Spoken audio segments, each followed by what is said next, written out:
जिया।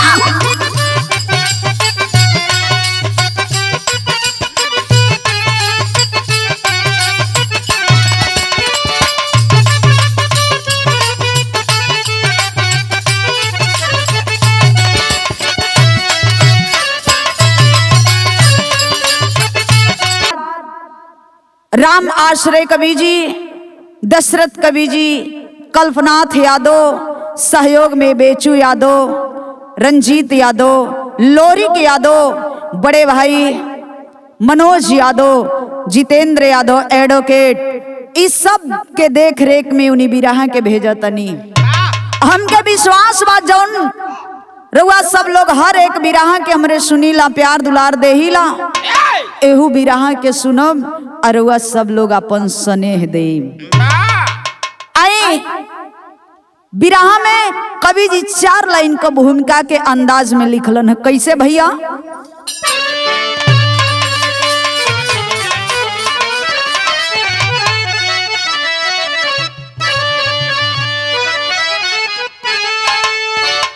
प्यार है जिंदगी, प्यार है बंदगी, प्यार करना नहीं कोई बुरी बात है, प्यार उत्कर्ष है, प्यार संघर्ष है, प्यार को बदनाम करना बुरी बात है, प्यार झुकता नहीं, प्यार डरता नहीं, और प्यार विश्वास है और खतरनाक है, प्यार में धोखा करना महापाप है, गिर रही प्रेमिका अब सही साख है।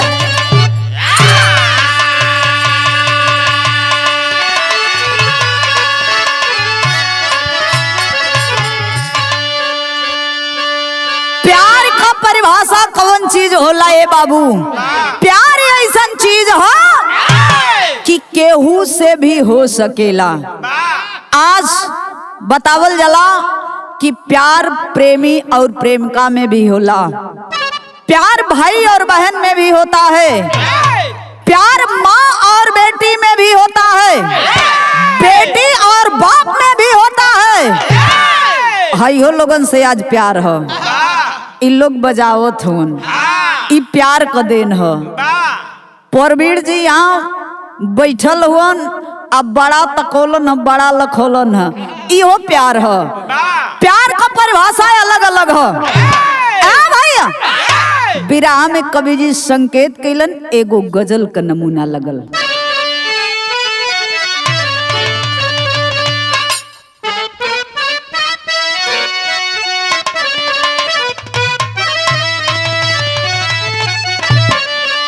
कि हल्का हल्का सुरूर है साकी,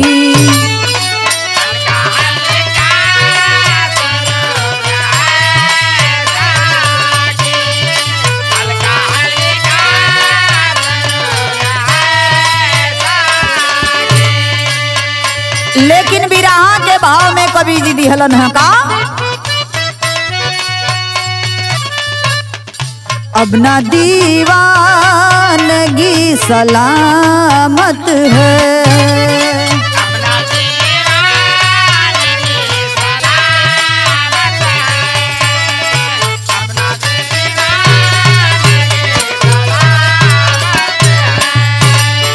इसके पीछे खड़ी कयामत है, इसके पीछे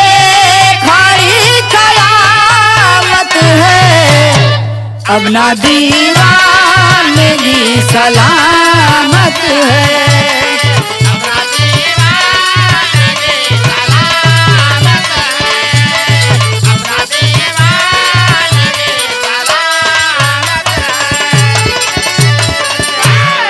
कहले का मतलब उ दीवाना पहले के लोग रहत रहे कि प्यार करें तो निभा देवे, लेकिन आज का दीवानगी सलामत नहीं हो।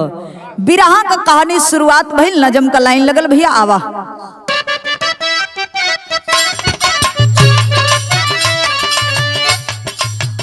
प्रेम करते हैं प्रेमी बंधनों को तोड़ जहां,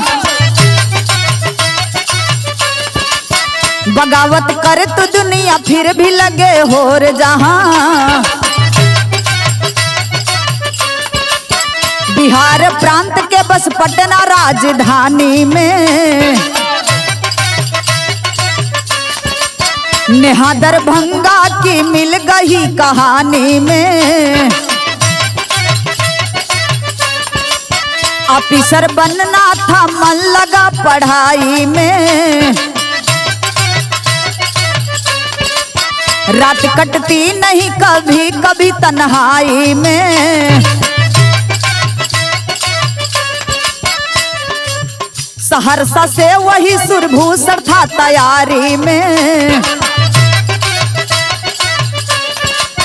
दूर के रिश्ते परिचय बनाई यारी में। कोचिंग में मिल गया था राजा ने हरानी को, दीवाना मिल गया था आज उस दीवानी को।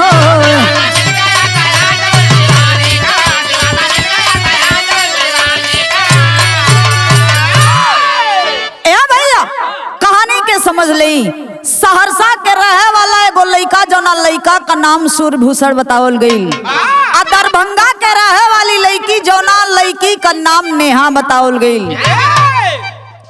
सूर्यभूषण और नेहा पटना में जाई के पढ़ाई करें, पढ़ाई के साथ साथ कोचिंग भी करें।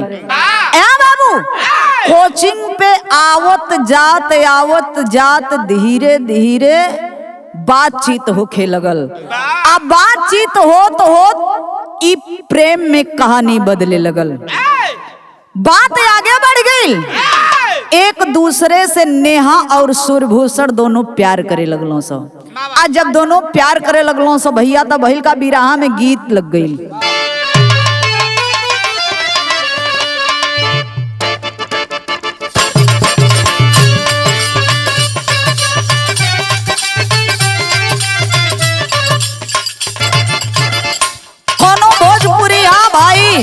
कोनो लड़की के देख के कहलस, वैसे आज लोग देखत हुआ कि फेसबुक पे व्हाट्सएप पे ऐसन चीज चलत हो। परवीर जी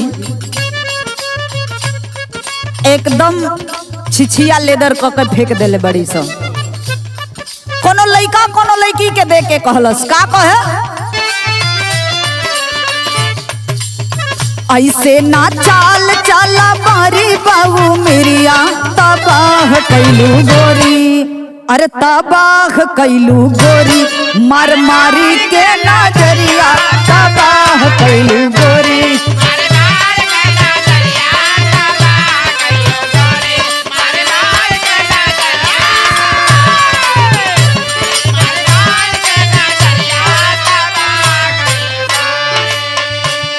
लेकिन बिरहा में कवि जी भाव लिखलन है कैसे, दिल दे बैठल नेहा साजे के सपनवा, साजनवा गईली पाई, साजनवा गईली पाई, गोरी के लड़ल नयनवा, साजनवा गईली पाई।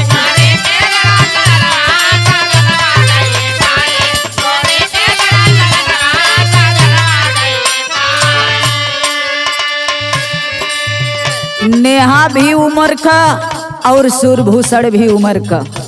बाबू दोनों में जब आपस में प्यार भइल तो दोनों बड़ा खुश हुआ, लेकिन भइल का दिहल पढ़ाई पे अरे नाही धियानवा,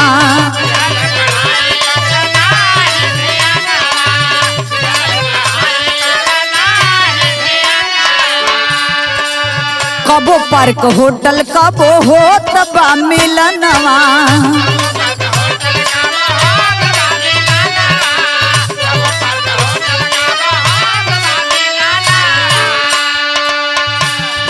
नइखे मालूम कहियो होई जिंदगी तूफनवा, सजनवा गईली पाई, सजनवा गईली पाई, गोरी के लड़ल नयनवा, सजनवा गईली पाई।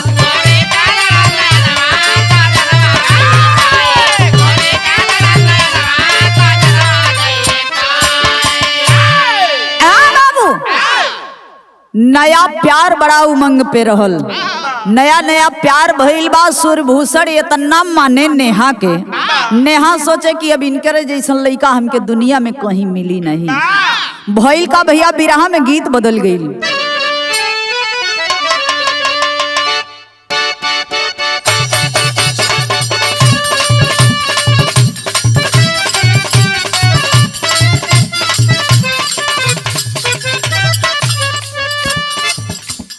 ए परवीर जी तोहरा मतिन कोनो मर्द रहे, मेहरारू मर्दे से उजा गई रहे। उ मेहरारू कहे का कहे, साड़ी हम ना पहिनब राजा, साड़ी हम ना पहिनब राजा, रेलिया के ड्राइवर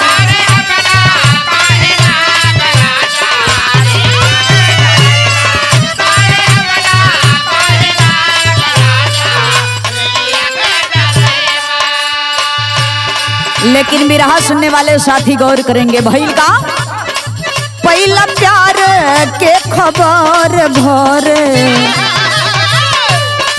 पवला प्यार के खबर भरे, बाप या मतरिया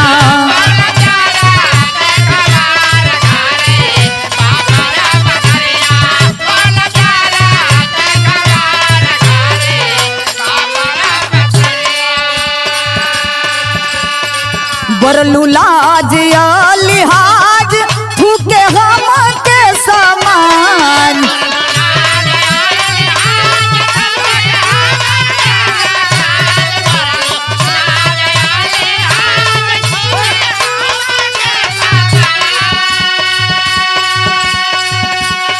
भैलू ये नानी डर घरे, बाप या मतरिया, भैलू ये नानी डर घरे।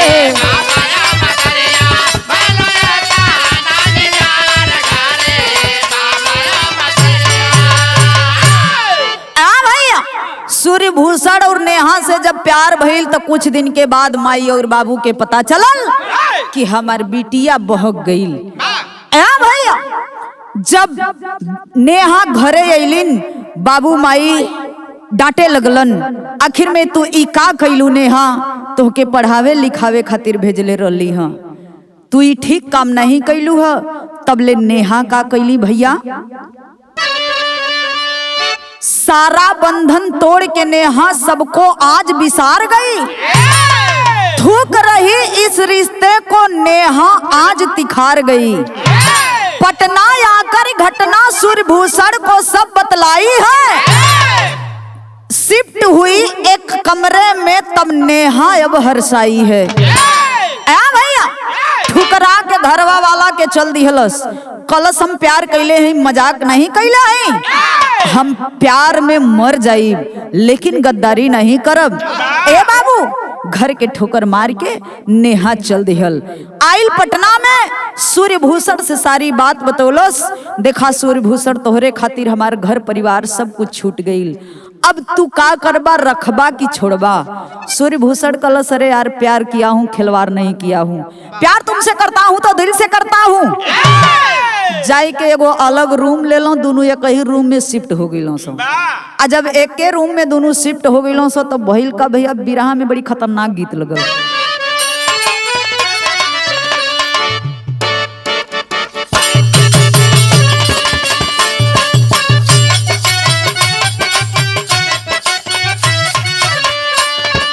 कोनो में हरारू का दिल का वेदना बा। ए परवीर जी ऐसे ना मिलती तो हम कौन चीज रहती तो तोहरे आरी बगले मेड़ रही थी। उदुलैया कहे नजर लागी राजा,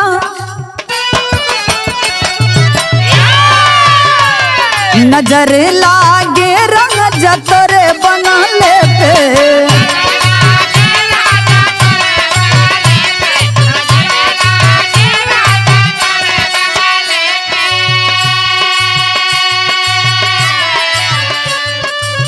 जो मैं हो तेरा जना काली कोयलिया,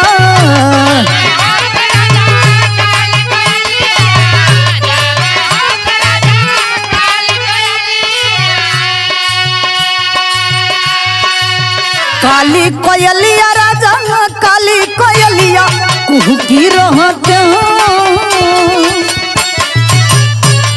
कुहू की रहते हो राजा तोरे बंगले पे कुहू की रहते हो राजा।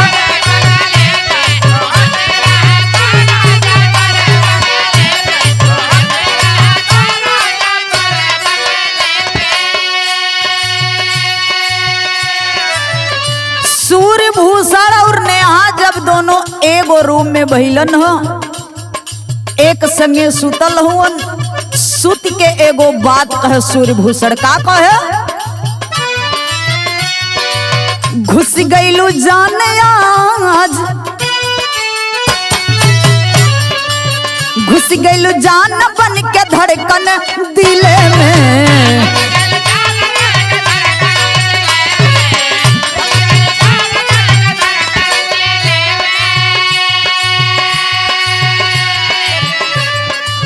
मनवा हमार फसल गाल के तिले में, मनवा हमार फसल गाल के तिले में, घुस गईलू जान बन के धड़कन दिले में।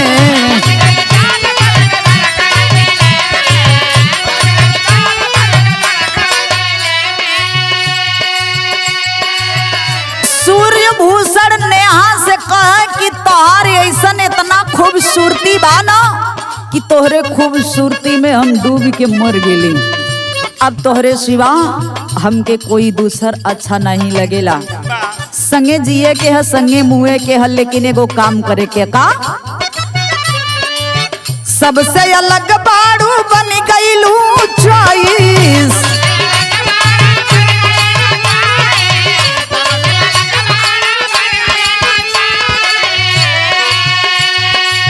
अब ही न करी है कब सदिया के चॉइस।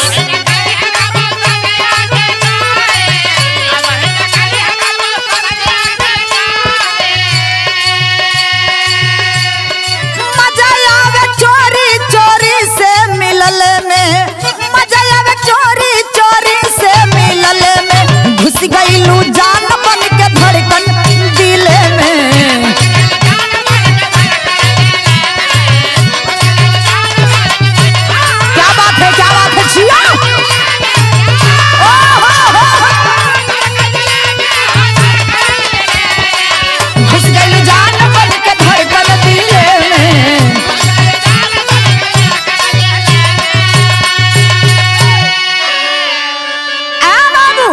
सूर्यभूषण कॉलेज देखा तोरे बिना हम जी त नहीं पाई, लेकिन हमरो कैरियर का सवाल बा। अब ही तू पढ़त हो हमहू पढ़त हई, मान ला तोहार माई बाबू निकार देहलन, लेकिन हमरे दिल में हो, हमरे दिल में से तू नहीं निकलल हो। लेकिन एगो काम करिहा, जब तक हमनी का पढ़ाई चलत बा तब तक यही तरह हमनी का छिप के रहल जाई, कोनो बुराई सामने नहीं आई।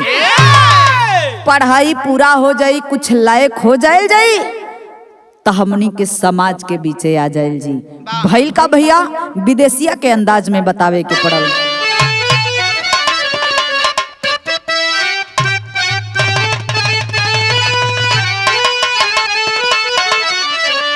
अरे धीरे धीरे बीते लागा कोचिंग के समैया हो, आये कवरी प्यार दूजे वो रबा पढ़ैया।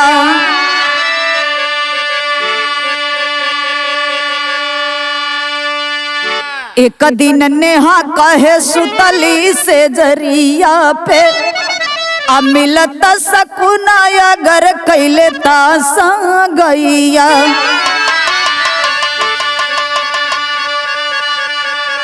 अरे सूर्यभूषण कहे लागा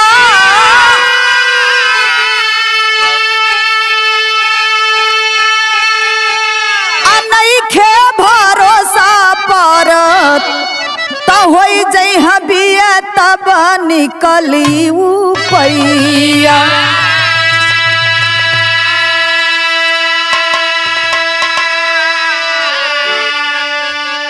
चाहे तोहर या हमार नौकरी लगी जई है तब तक आई नाही कवनो बुरैया।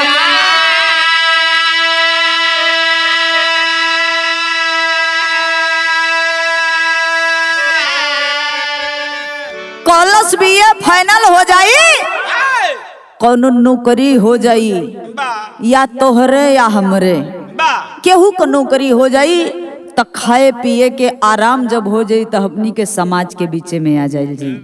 भइल का भैया, बिरहा में एगो गीत लग गई।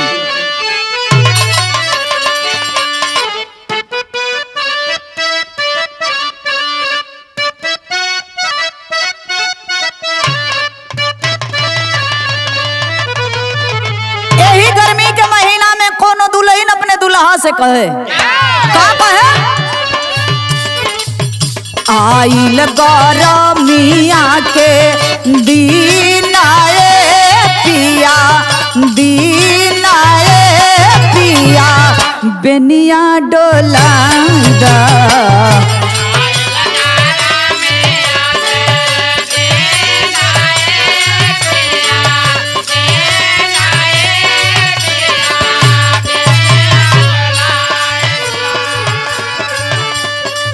बेनिया डोला दय पिया, बेनिया डोलाईदा।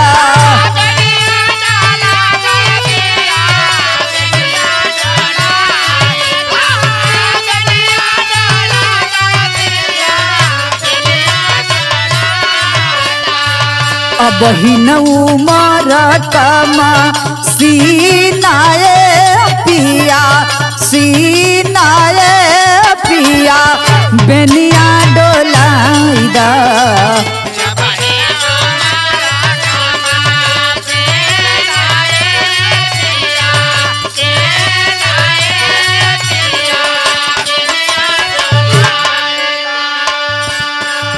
लेकिन ए बाबू, बिरहा सुनने वाले साथी गौर करेंगे, उहो दिन आ गई। कौन दिन आई? आई गई वो शुभ दिन आए बाबू, दिन आए भैया, लगली नौकरिया।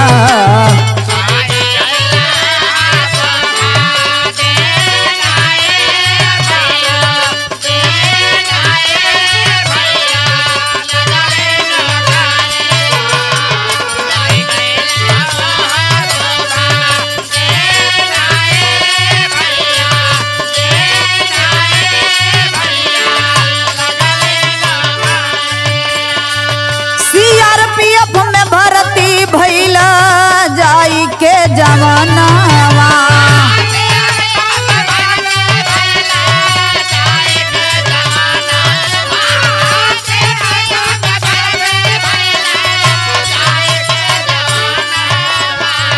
ड्यूटी लागल छत्तीसगढ़ के दरमियानवा।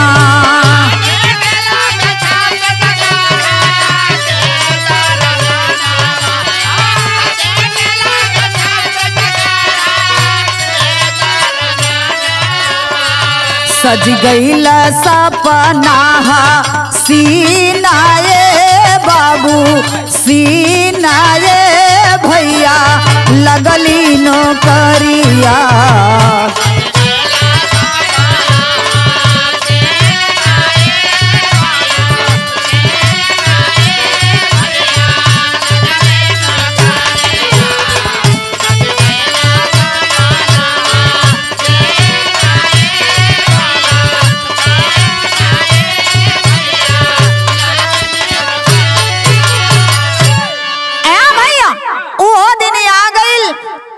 भूषण का सीआरपीएफ में नौकरी लग गई। आज जब सीआरपीएफ का जवान हो गईलन तो यार नेहा भी सोचे लगल कि हमार हो सकता सपना पूरा हो गई। भइल का भैया, बड़ा खुश बाड़ों सब मनवे मन, बिरहा में गीत चेंज हो गई।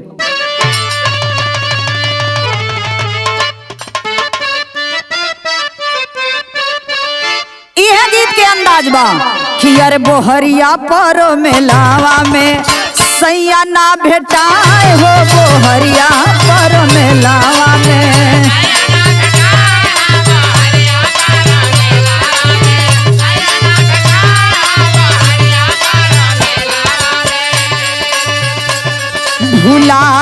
गईला रजऊ हो। नेहा कहे सूर्यभूषण से का हो हमसे वादा कैले रहला ना, लेकिन तू ई का करत हुआ, भुलाई गईला रजऊ हो हमके बहकाए हो, भुलाई गईला रजऊ हो।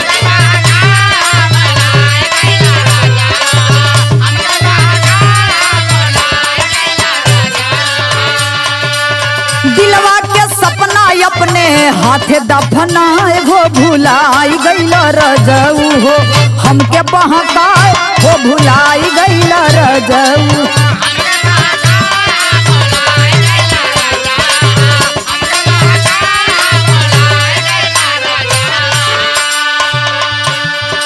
नेहा सूर्यभूषण से कालस को इतना बड़ बड़ बात कैला हमसे, तू कहला कि तोरे बिना हम जी नहीं सकब, तू हमसे प्यार नहीं करबू, हमसे दूर हो जेबू तो हम मर जाई। तू हमसे समय कितना दिन खातिर लेहला, अपने नौकरी बदे, तोहार पढ़ाई भी पूरा हो गई, तोहार नौकरी लग गई, अब तू हमसे अच्छा से बात नहीं करत हुआ, बढ़िया से नहीं बतियावत हुआ, तोहरे जिंदगी में दूसर कोनो आ गई है ना। सूर्यभूषण कलश नहीं रे पगली, भइल का जहिया से सुन ले बानी धड़केला छतिया,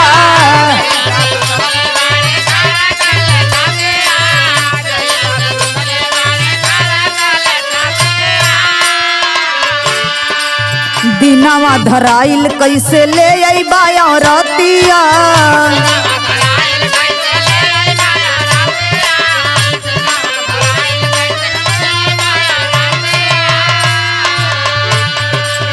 आके भेंट करके देता माहू रखी आई हो, भुलाई गईला रजऊ, भुलाई गईला रजऊ हमरा के बहकाई हो, भुलाई गईला।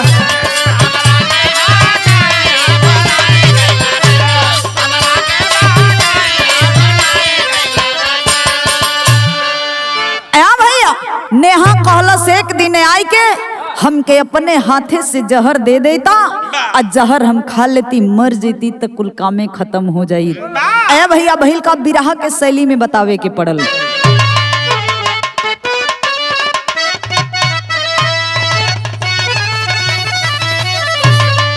अरे सपनवा कैसे माटी में मिली, अरे सपनवा कैसे माटी, सपनवा कैसे माटी में मिली, बिगाड़ब जिंदगी तो से साच कही दर पड़वा। ए बाबू मनवा मन नेहा सोचे लगल कि अगर जो ही हमार ना हुई है तो हम केहू का नहीं होके दे। भइल का भैया पहपट के अंदाज में बतावे के पड़ल।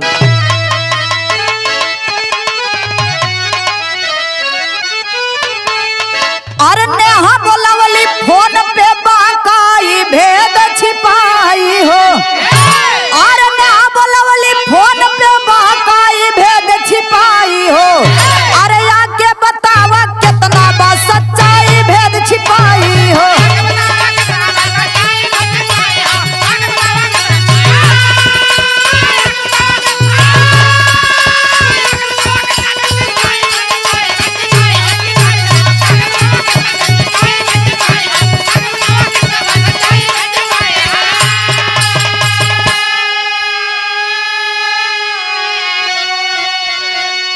सूर्यभूषण पटना में अइला कहना ही बाजनकारी हो, अरे एकर उपचार कोनो ना शंका का जवन बीमारी हो, अरे शंका कैलू झूठाई तू बौराई भेद छिपाई हो, अरे कैसे शंका मन से तोरे जाई भेद छिपाई हो। सूर्यभूषण पटना में अइलन, आ जब पटना में अइलन तो देखी नेहा से बतियावे लगलन कि का तू पागल हो गई बाड़ू, ऐसन कोनो बात नहीं हो। नेहा कलश नहीं, तोहर माई बाबू दूसरे जगह ही बियाह तोहर तय कैले हुन, आ जब से हम सुनले ही तब से हमरे दिल में आग लगल बा। ई बतावा तू हमसे प्यार करेला कि धोखा देबा। सूर्यभूषण कलश नहीं रे पगली, हमके ई कुल के बारे में कुछ नहीं पता बा।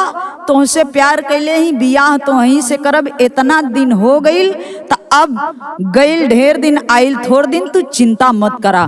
तब भइल का भैया, ये और नेहा के दिमाग में खुरफात मचल बा। अल्लाह के लाइन में प्रमाण मिलल।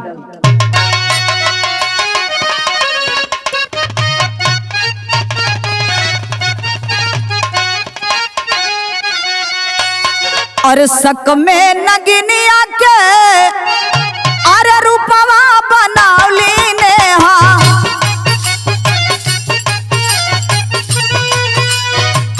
फंड काढ़ी काढ़ी नेहा करे उपकार।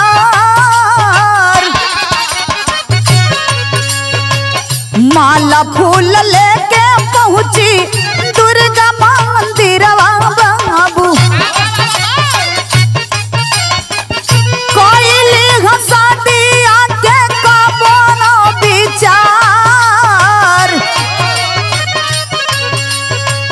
कोटवा में जाके कोट मैरिज करवली बाबू। सुहाग रात होटल मनावे उ सवार, नीवस्त्र सूर्य भूषण रहलते ही छनवा बाबू। लिंग काटली हली नेहा बनी के खुखार, खाबे न केहू के हम खाए न देबे बाबू। तड़पे सूर्य भूषण आज होई के लाचार। ए बाबू, होटल में जाए के दोनों ठहरल हुवन। जो ही सूर्यभूषण अपना सारा कपड़ा उतारता है, निवस्त्र जो ही होता है, एगो नई ब्लेड रखले रहल नेहा, और नेहा ले जा के ब्लेड सूर्यभूषण का गुप्त अंग काट लिहलस। आ जब गुप्त अंग कटा गई हो बाबू, वही जग गिर के छटपटाए लगलन। लास्ट में खड़ी के अंदाज में बतावे के पड़ल।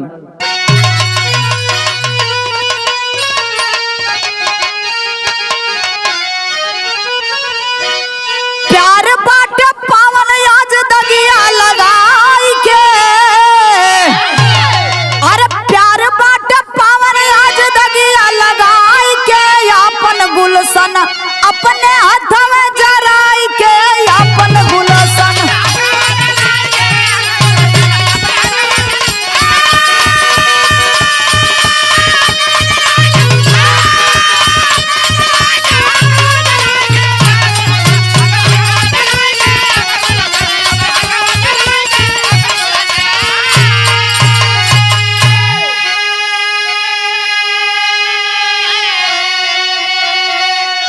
सक में उजाड़ दिहली दुनिया बबुनिया, अरे कसम नहीं बनेगा तो हरी जवानिया।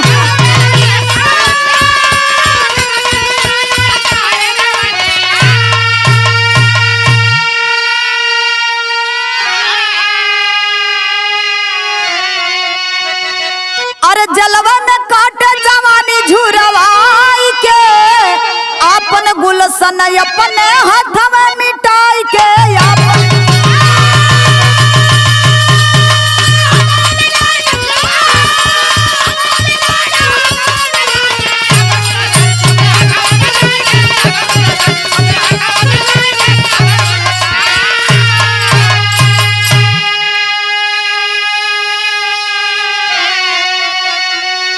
गुरु बिहारी गुरु गणेश गुरु रामलाल मरबा का, स्वर्ग गए कभी चंदिका बच्चन का विजय पताका। अरे सपनवा कैसे माटी में मिल